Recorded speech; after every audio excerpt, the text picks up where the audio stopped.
Marie-Lou, merci d'être avec nous. Bonjour. Oui, bonjour Brigitte. Bonjour Véronique Clavier. Bonjour. Donc c'est votre père aussi qui a abusé de vous quand vous étiez toute petite. Alors, ça a commencé quand j'avais 14 ans. Effectivement, c'était bien mon père. Et les ravages de cet inceste sont comme l'auditrice précédente. Personne ne l'a cru. Personne n'a rien fait. Personne ne voulait rien entendre. À qui vous en avez parlé? Parce que 14 ans, c'est un âge où on n'est plus... Enfin, c'est déjà un âge très différent. Oui, tout à fait. Et c'est parfois pire, d'ailleurs. Contrairement à ce qu'on pourrait croire. Je ne sais pas ce qui est pire ou pas. Oui. Mais en tout cas, moi je l'ai dit parce que j'étais à l'étranger, c'était durant un séjour à l'étranger, ma mère n'était pas présente. Oui. Donc j'ai essayé d'en parler déjà à la personne qui nous hébergeait, qui était la sœur de mon père, qui en fait a fait c'est rien du tout, qu'est-ce que tu racontes, qui a vraiment minimisé les choses. Et lors de mon retour en France, j'ai pris une décision radicale. Et c'est là que c'est difficile. La décision radicale a été la suivante. Dans mon pays, enfin en France, je me suis sentie en sécurité et je n'ai trouvé qu'une seule issue. J'ai fait une fugue. J'étais obligée de partir parce que ma mère ne m'a pas cru. Ma sœur a dit que j'étais folle. Je ne savais plus sur qui compter. Donc j'ai trouvé que cette solution. Ça me paraît une bonne solution de fuir une famille qui justement ne veut pas vous entendre, ne veut pas vous écouter. Oui, après il y a des ravages. Oui. Les ravages, c'est se retrouver toute seule, demander de l'aide. Heureusement que j'en ai trouvé, je ne sais pas comment j'ai trouvé cette force. C'est vraiment grâce à cet événement finalement que j'ai une force vitale incroyable. Et c'est clair. Mais alors vous êtes réfugié où? Je n'avais pas de refuge, donc au départ j'étais dans la rue. Je suis restée longtemps dans la rue et puis un jour je me suis dit je sais qu'il existe ce qui s'appelait avant la DAS. Je savais ça avec ma petite 15 ans, même j'avais pas encore 15 ans, je savais ça, que ça existait et je savais où c'était les bureaux et je me suis présentée au bureau et j'ai dit voilà, je voudrais que quelqu'un fasse quelque chose pour moi, peut-être même ma sœur, est-ce qu'elle peut pas m'adopter entre guillemets ou me recueillir comme tutrice parce qu'elle est un peu plus âgée que moi, elle était à peine majeure. Ils ont dit qu'ils allaient étudier mon cas, mais que ça paraissait un peu trop jeune pour qu'on puisse devenir ma tutrice. Donc à partir de là... Et vous avez raconté à la DAS que vous aviez été abusée par votre père? J'ai pas été assez courageuse, entre guillemets, à ce moment-là pour tout raconter. J'ai dit que j'avais été abusée, j'en donnais des détails.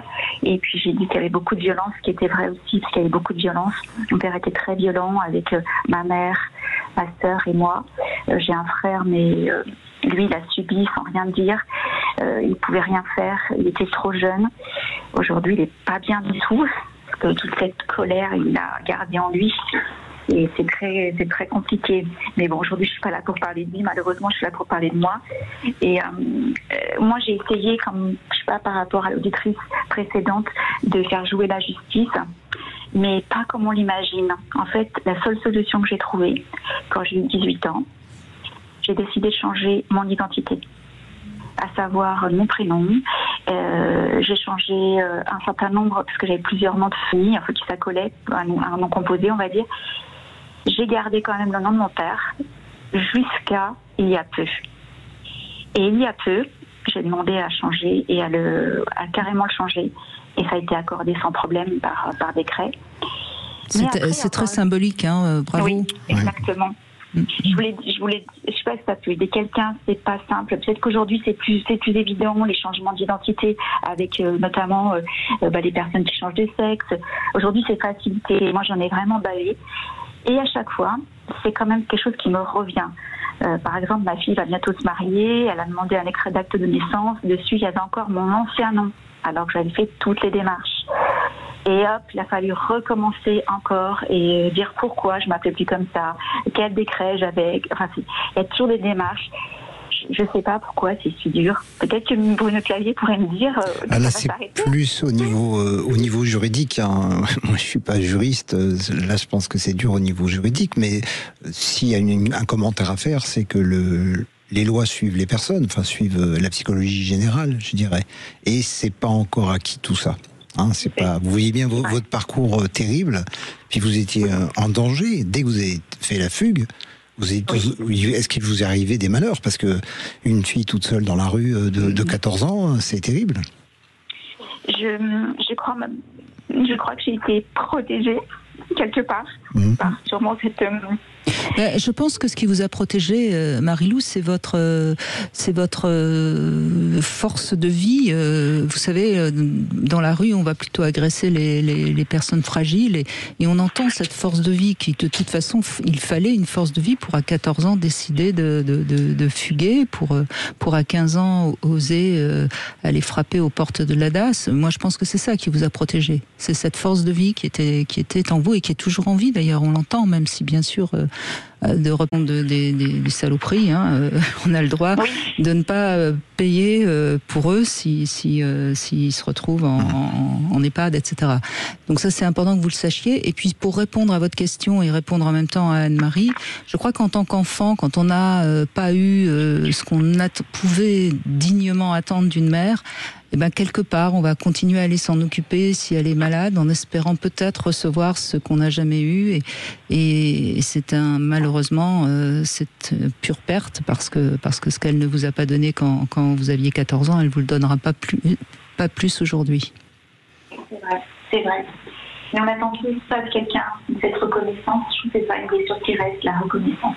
Un manque de reconnaissance, la solitude, même avec un travail personnel au jour d'aujourd'hui.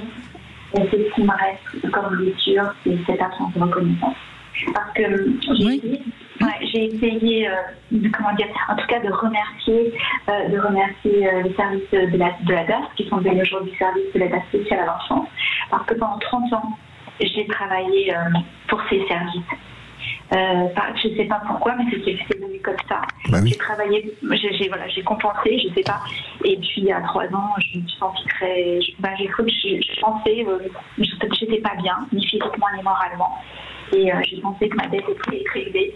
Et j'ai décidé d'arrêter là aussi, d'aller travailler de cet endroit. Puis finalement, j'essayais d'aider les autres, mais ça ne m'aidait pas forcément moi. Voilà. Bon, en tout cas, c'était peut-être votre mission à un certain moment.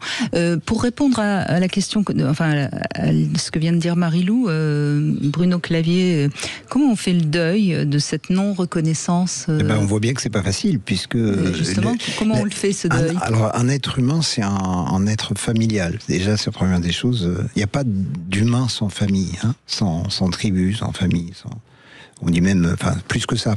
Donc dans ce cas-là, on voit que même avec la pire des familles, le pire c'est de ne pas en avoir du tout. Alors comment on fait avec ça? Alors moi, je pense qu'il y a des moments où on se fait une nouvelle famille, une famille de cœur. Et ça ne sera pas une famille de sang, mais je pense même que vous avez créé une famille, Marie-Lou, du coup. Oui, j'ai créé une famille. Et ça se passe bien, vous avez des enfants, des petits-enfants? J'ai des enfants, pas encore des petits-enfants. Mais ça se passe bien, c'est déjà ça. Je pense que vous avez essayé de créer une famille non toxique.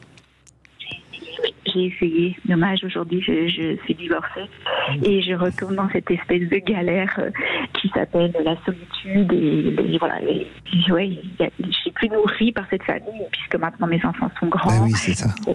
Oui, et c'est pour ça que c'est super que je puisse témoigner aujourd'hui et que vous soyez là avec Brigitte, parce que c'est comment retrouver cette sérénité, cette entièreté, parce que je me sens vide. Oui, je comprends. C'est pour ça que je vous parle de famille de cœur, c'est-à-dire que des personnes avec qui on est proche, on n'est pas du même sang, mais on est proche, on pense pareil, on a les mêmes valeurs, les valeurs positives, vous voyez, que vous avez. Moi, je vois pas d'autre solution, parce que quand la famille est toxique, qu'est-ce que vous voulez faire? C'est compliqué. Bien sûr. Et puis, Marie-Lou, je le disais hier, et je crois que c'est quelque chose qui peut vous parler. Je crois qu'il faut savoir aussi se nourrir de l'intérieur. Les autres nous nourrissent de l'extérieur, et nous, on peut se nourrir de l'intérieur. Après, c'est en pratiquant un art, en jardinant, en se promenant dans la nature. Vous voyez, quelque chose qui vous donne le sentiment d'exister par rapport à vous, avec vous-même. D'accord. Je dirais aussi que dans le travail, je suis psy, et dans le travail psy, qu'est-ce qu'on fait dans beaucoup de cas? On essaye de ne pas reproduire. C'est-à-dire qu'on a été, vous avez été créé comme une orpheline. Et donc, il ne faut pas reproduire. Ça fait partie, ça, du travail personnel. C'est pour ça que je vous parlais d'une famille de cœur. C'est-à-dire trouver des personnes qui vont être bonnes avec vous. Et ça, c'est tout un travail. Parce que vous n'avez pas eu l'habitude, enfant. Oui, c'est vrai. Et c'est un vrai travail intérieur, et dire non aux gens qui ne seraient pas bons pour vous, et puis dire oui aux gens qui vont être bons pour vous, et les reconnaître, ce qui n'est pas évident non plus. Très bien. Merci. Merci beaucoup. Merci à vous.